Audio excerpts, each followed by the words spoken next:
अस्सलाम वालेकुम। आप देख रहे हैं फूड डिज़ाइन फॉर खुश रहें सदा मुस्कुराते रहें। बहुत एक मज़ेदार रेसिपी के साथ हाज़िर हूँ, इंशाल्लाह आपको बहुत पसंद आने वाली है। चलिए जी शुरू करते हैं। बिस्मिल्लाहिर्रहमानिर्रहीम। सबसे पहले मैंने एक कढ़ाई में 1 गिलास दूध लिया है और इसको अब हमने फ्लेम हमने इसकी ऑन कर देनी है और इसको हमने पकाना शुरू कर देना है। और इसको हमने इतना पकाना है कि ये बिल्कुल दूध जो है ड्राई हो जाए। और इसके अंदर मैं एक चीज़ अब इसके अंदर ऐड करूँगी। ये देखिए इतना ड्राई हो चुका है। अब इसके अंदर 2 स्लाइसेस मैंने ब्रेड के ऐड किए हैं और इनको अच्छी तरह से मैंने मैश कर लिया था हाथों की मदद से। और 2 कतरे मैंने केवड़ा एसेंस के ऐड किए हैं खुशबू के लिए। आप सब्ज़ इलायची भी ऐड कर सकते हैं। और इसके बाद ये देखिए जी ये इसको हमने अच्छी तरह पकाना है और इसको हमने बिल्कुल जो दूध है हमने बिल्कुल इसको ड्राई कर लेना है। ये देखिए हमारा दूध तकरीबन ड्राई हो चुका है। अब इसमें 1 चम्मच मैं इसमें चीनी ऐड कर रही हूँ। इसके अंदर ये चीनी 1 चम्मच ऐड करने के बाद हम इसको और थोड़ी देर हम इसको भूनेंगे और इसको और ड्राई करेंगे ताकि थोड़ा सा ये जो थिक सा पेस्ट हमारा बन जाए, खोए की शक्ल इख्तियार कर ले। ये देखिए जी ये हमारा तकरीबन ये खोया बनकर तैयार हो चुका है। अब इसको मैंने एक प्लेट में निकाल लेना है। ये देखिए इसने ऑयल भी काफ़ी सारा छोड़ा हुआ है। अब इसको हम एक प्लेट में निकालेंगे। हमारा खोया बनकर तैयार हो चुका है। और अब चलते हैं हम नेक्स्ट स्टेप की तरफ। अब जो नेक्स्ट स्टेप है, हमने एक पैन में पानी लिया है, उसके अंदर मैंने 2 इलायची ऐड की है सब्ज़। और इसके बाद इसके अंदर मैंने ऑरेंज फूड कलर हमने ऐड करना है। और इसके बाद ये देखिए जी मैंने ऑरेंज फूड कलर ऐड कर दिया है। अब हम इसको ढकना लगाकर जोश आने तक के लिए हम इसको रख देंगे। ये मैंने इसको ढकना लगा दिया है। जब इसके अंदर जोश आ जाएगा तो मैं इसके अंदर करूँगी चावल ऐड, जिनको मैंने आधा घंटा तक भिगोया है। और आपने अच्छी तरह से चावलों को साफ़ करके इसको आपने भिगो लेना है तकरीबन आधे घंटे के लिए। ये देखिए जी मैं हाफ़ केजी चावल जो है मैं उसकी रेसिपी बना रही हूँ और बहुत ही डिफरेंट और बहुत ही मज़ेदार रेसिपी मैं आपके साथ शेयर कर रही हूँ। आप एक दफ़ा इसको ज़रूर ट्राई कीजिएगा। अब हमने इनको चावलों को इतना 90% तक हमने इनको गलाना है। आपको आज इंशाल्लाह मेरी आज की ये रेसिपी बहुत पसंद आएगी। आप एक दफ़ा इसको ज़रूर ट्राई कीजिएगा। अगर आपको मेरी आज की ये रेसिपी पसंद आए तो आप मेरे चैनल को लाइक करें, सब्सक्राइब करें और शेयर करें। ये देखिए जी हमारे चावल अब तकरीबन ये देखिए जी बॉयल हो चुके हैं। अब हम इन्हें स्ट्रेनर की मदद से छान लेंगे।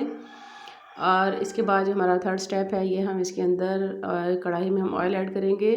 ऑयल ऐड करने के बाद अगर हाफ़ केजी आपने चावल लिए हैं तो आप बराबर इसी की मिकदार में आप चीनी भी लेंगे। ये चीनी इसमें ऐड करने के बाद मैं अब इसके अंदर तकरीबन थोड़ा सा दूध ऐड करूँगी, हाफ़ कप के करीब। अब ये दूध ऐड करने के बाद हमने जो इसका शीरा है ये हमने पकाना है। एक तार वाला शीरा हमने नहीं बनाना, क्योंकि जो ज़्यादा पका लें शीरा तो उसके अंदर जो चावल है वो सख्त हो जाते हैं। ये 2 कतरे मैंने केवड़ा एसेंस के ऐड किए हैं कि इनके चावलों में से खुशबू खासकर जो मीठे चावल हैं बहुत प्यारी आती है। ये देखिए जी हमारा शीरा बनकर तैयार हो गया। अब इसके अंदर मैंने चावल ऐड कर दिए हैं। चावलों को आपने अच्छी तरह से आराम के साथ इसको अच्छी तरह से मिक्स करना है और ताकि जो हमारा शीरा है वो तमाम चावलों में अच्छी तरह से मिक्स हो जाए। इनको अच्छी तरह मिक्स करने के बाद मैं इसको थोड़ी देर के लिए इसको ढकना लगा के रखूँगी ताकि जो हमारा जो पानी है वो अच्छी तरह से ड्राई हो जाए। अब जो मैंने ये जो खोया बनाया था इसको मैंने फ्रीज़र में रख दिया था। अब ये देखिए जी इसके मैंने स्टाइल में छोटे-छोटे इनके पीसेस काट लिए हैं। ये देखिए जी। और इसके बाद अब हमारा ये ज़र्दा जो है इसका पानी ये देखिए ड्राई हो चुका है। इसको मैंने जो गार्निशिंग के लिए मैंने ड्राई फ्रूट रखा है वो आप अपनी मर्ज़ी से कुछ भी डाल सकते हैं। ये मैंने बादाम इनको मैंने छील लिया है। और ये देखिए जी इसके बाद ये खोपरा मैंने काट कर ऐड किया है। और खोपरा ऐड करने के बाद इसके अंदर मैं थोड़ा सा ये काजू ऐड करूँगी।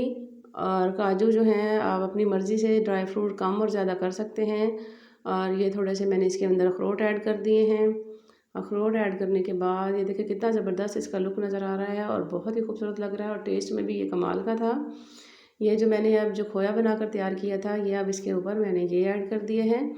ये तमाम जो खोया है इसके ऊपर डालने के बाद मैंने इसको ढकना लगा के हम तकरीबन इसको 10 से 15 मिनट के लिए बिल्कुल हल्की फ्लेम पर इसको दम पर रख देंगे। ये देखिए जी हमने इसको दम पे रखा था। हमारे चावल ज़बरदस्त से ये देखिए खिले खिले चावल बनकर तैयार हो चुके हैं। और आप एक दफ़ा इसको इस तरह ट्राई करके देखें। बहुत ही मज़ेदार मिल्क और खोए के इस टेस्ट के साथ ये रेसिपी बहुत कमाल की है। अब हम इसको डिश आउट करेंगे। ये देखिए जी इसको मैंने डिश आउट कर रही हूँ और चावलों का कलर और एक एक दाना देखिए बिल्कुल अलहदा है। और इंशाल्लाह आपको ये मेरी रेसिपी बहुत पसंद आएगी। ये देखिए जी ड्राई फ्रूट आप अपनी मर्ज़ी से स्किप करना चाहें तो स्किप भी कर सकते हैं, लेकिन जो मीठे चावलों में ड्राई फ्रूट्स हों उनका टेस्ट अपना अलग ही आता है। और अगर आपको ये मेरी रेसिपी पसंद आए तो आप मेरे चैनल को ज़रूर लाइक और सब्सक्राइब करें, और इंशाल्लाह आपके लिए इसी तरह अच्छी अच्छी रेसिपीज़ मैं लेकर आती रहूँगी। ये देखिए जी, कितना खूबसूरत, कितना ज़बरदस्त लुक नज़र आ रहा है, और टेस्ट में भी इनका कमाल का था। इंशाल्लाह फिर इसी तरह किसी नई रेसिपी में हम दोबारा मिलेंगे, और अच्छी अच्छी रेसिपीज़ आपके साथ शेयर करती रहूँगी। इंशाल्लाह फिर मिलेंगे। अल्लाह हाफिज़।